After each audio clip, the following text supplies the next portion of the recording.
अस्सलाम वालेकुम। मैं ਤੁਹਾਡਾ ਆਪਣਾ ਹੋਸਟ ਡਾਕਟਰ ਮੁਹੰਮਦ ਇਰਫਾਨ ਮਲਿਕ ਤੇ ਤੁਸੀਂ ਸਮਝਦੇ ਪਿਓ ਮੇਰਾ YouTube ਚੈਨਲ ਪੰਜਾਬੀ ਟਾਈਗਰ ਲੋਗ।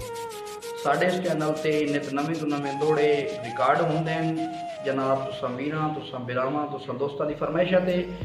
ਆਈ ਸਾਨੂੰ ਪਾਕਿस्तान ਤੋਂ ਸਪੈਸ਼ਲ ਫਰਮਾਇਸ਼ ਕੀਤੀ ਹੈ ਮੇਰੇ ਛੋਟੇ ਵੀਰ ਮੇਰੇ ਭਾਈਜਾਨ ਜਨਾਬ ਮਲਿਕ ਮੁਹੰਮਦ ਸੁਹੇਲ खोखर हाल पाक एयरफोर्स ऑफ पाकिस्तान उन्होंने स्पेशल फरमाइश से चंद कीमती दौड़े चंद कीमती गल्लां बेढल वजन ही मांगवे वक्त दा सोराय सुल्तान बिगानी शाहिदा ते पिया नफरत नाल लैंदा है कर एहसास खुदाई दा ते भाई तू तां जामिन हाओ मेरे दुख सुख दा नाले मेरी जिंद घबराई दा ते सावा नाल अबरार रखिंदा चंगा दिता ही मुल्ला खलाई दा मलक साहब भाई छड़ के उवे वगे वेंदे नी जेड़े सजन बनाई वदे हासे